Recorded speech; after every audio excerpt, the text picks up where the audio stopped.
Queen Elizabeth II reportedly thought Prince Andrew's relationship with Jeffrey Epstein was unwise.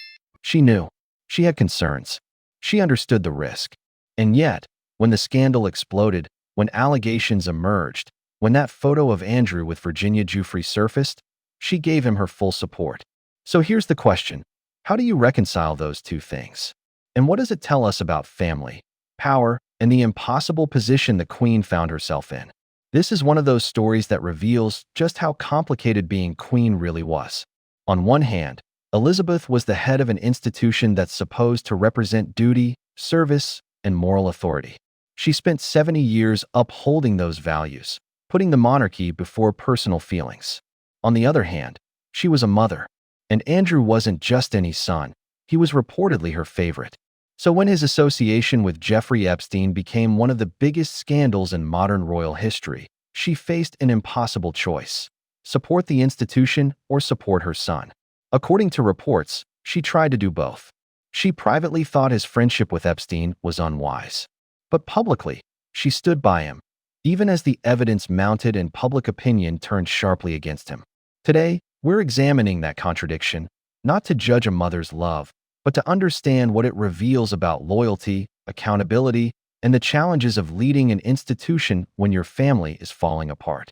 According to various royal biographers and sources close to the palace, Elizabeth was aware of Andrew's friendship with Jeffrey Epstein and had expressed concern about it even before the scandal became public knowledge. The word used in multiple reports is unwise. She thought the association was unwise. Now, think about what that word means. Unwise isn't "I have no opinion." It's not "it's fine if you're careful." Unwise means you recognize something is a bad idea. It means you see the risk. It means you understand that this could go very wrong. So the Queen saw it. She had enough information or instinct to know that Andrew's closeness with Epstein was problematic. But here's where it gets complicated. What was she supposed to do about it? Andrew was an adult, a middle-aged man at the time. He wasn't a teenager she could ground or forbid from seeing certain friends. He was a working royal, conducting his own business relationships, making his own decisions. And according to people who knew them both, Andrew didn't always take direction well, even from his mother. He was described as headstrong, confident in his own judgment, sometimes dismissive of concerns. So Elizabeth could express that she thought the friendship was unwise. But she couldn't control it. She couldn't force him to cut ties.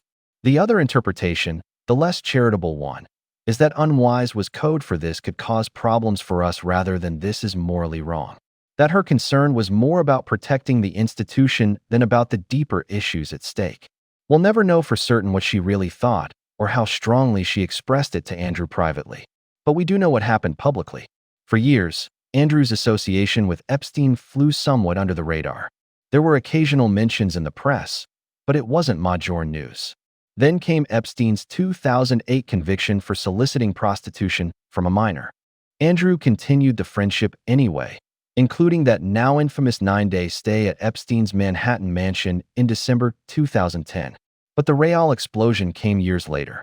In 2015, Virginia Giuffre, then using her maiden name Virginia Roberts, filed court documents in Florida explicitly naming Prince Andrew.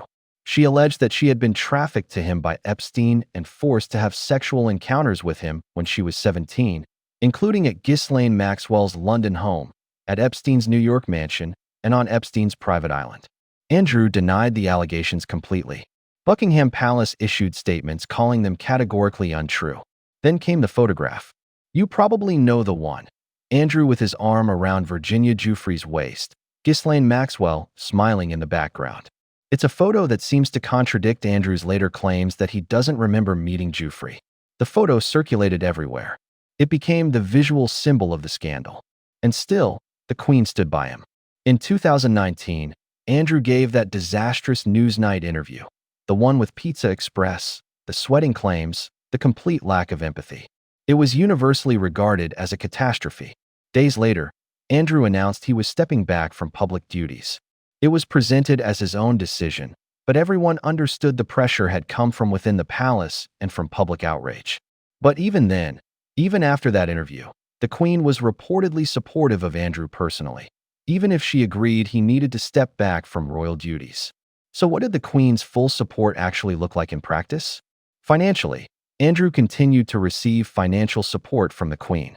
She reportedly helped fund his legal defense and his living expenses after he lost his official income when he stopped being a working royal. Publicly, the Queen was occasionally photographed with Andrew, particularly in the early days of the scandal. She attended church with him. She was seen riding with him at Windsor. These weren't accidents. They were signals that she hadn't abandoned him. At family events, Andrew continued to be included in family gatherings. He walked the Queen to Prince Philip's memorial service. He was visibly part of the Platinum Jubilee celebrations in 2022. Each of these instances sent a message. Whatever the public thinks, whatever the allegations, he's still her son and he's still part of this family. Now, you can interpret this support in different ways. The sympathetic interpretation: she was a mother in an impossible position. She couldn't publicly condemn her own son, especially when he maintained his innocence. Her support was personal, not professional. She'd removed him from public duties, which was the institutional response, but she couldn't cut him off as a parent. The critical interpretation: her continued support undermined the seriousness of the allegations and sent a message that being royal means being protected, even when the evidence looks damning.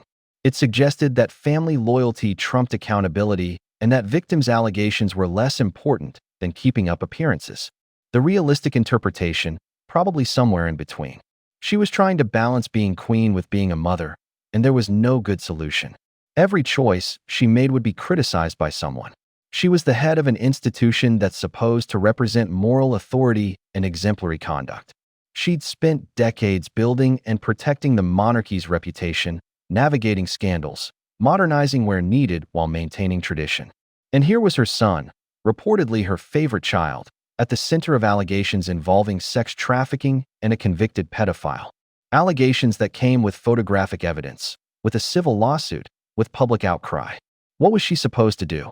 If she publicly condemned him or cut him off, she'd be condemning her own son without due process, potentially before all the facts were known from her perspective. She'd be choosing the institution over her child in the most brutal and visible way possible. But if she supported him, which she did, she risked looking like she cared more about protecting her family than about the serious issues at stake. She risked undermining survivors and sending a message that powerful people get protected no matter what. There was no winning move here. And I think that's important to acknowledge, even as we examine the choices she made. The Queen was in her 90s during much of this scandal. She'd already dealt with Diana's death, Charles and Camilla's controversial relationship, Harry and Meghan's departure. And now this, arguably the most serious scandal of her reign. Some reports suggest she was deeply troubled by the whole situation, that the stress of it affected her health, that she struggled with the conflict between her role and her maternal instincts. But troubled or not, she made choices. And those choices had consequences. First, the limits of institutional reform. The monarchy has tried to modernize, to be more accountable, to operate more transparently. But when it came to Andrew, the old instinct to protect the family kicked in. The Queen thought the friendship was unwise, but unwise isn't the same as unacceptable. And her support of Andrew, even after removing him from public duties, showed that family loyalty still trumped other considerations. Second, the difference between personal and institutional accountability. The Queen could remove Andrew from working royal status. That was the institutional response. But she couldn't, or wouldn't, cut him off personally. And that gap between institutional consequences and personal support sent mixed messages about what accountability really means. Third, the gender dynamics at play. It's worth noting that the Queen stood by Andrew in a way she never stood by Diana, or even by Meghan. When women in the family became problems for the institution, the response was often much harsher. But Andrew, despite allegations far more serious than anything Diana or Meghan were accused of, retained his mother's full support.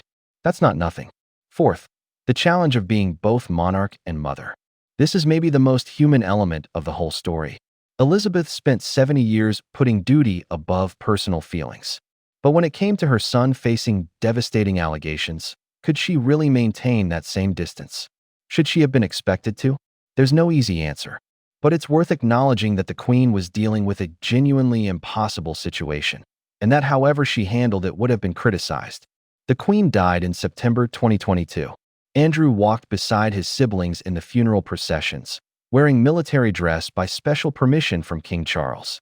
It was a reminder that despite everything, despite the scandal, despite stepping back from royal duties, despite the settlement with Virginia Giuffre, he was still a prince, still part of the family, still his mother's son.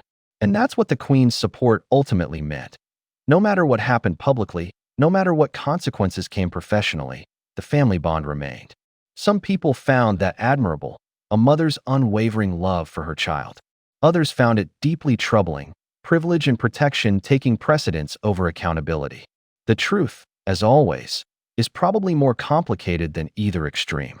Queen Elizabeth thought Andrew's friendship with Jeffrey Epstein was unwise. She had concerns. She saw the risks. But when the scandal broke and allegations emerged, she gave him her full support, financially, personally, publicly. Was that the right call? It depends entirely on your perspective. If you believe families should stand together no matter what, that a mother's support for her son is sacred, that loyalty matters even when things look bad, then maybe you understand her choice. If you believe institutions should prioritize accountability over protecting their own, that serious allegations require serious consequences, that survivors deserve to see justice even when it's uncomfortable for powerful families, then her support looks like a failure of leadership. I'm not here to tell you which interpretation is correct, but I am here to point out that this situation reveals something important about the monarchy and about power more generally. When serious allegations arise, the instinct to protect family and institution often wins out over the instinct toward full accountability. And when you're both a mother and a queen, those two roles can become impossible to reconcile. The Queen spent 70 years navigating impossible situations with grace and dignity. But the Andrew scandal might have been the one situation where there simply was no graceful solution. She chose to support her son.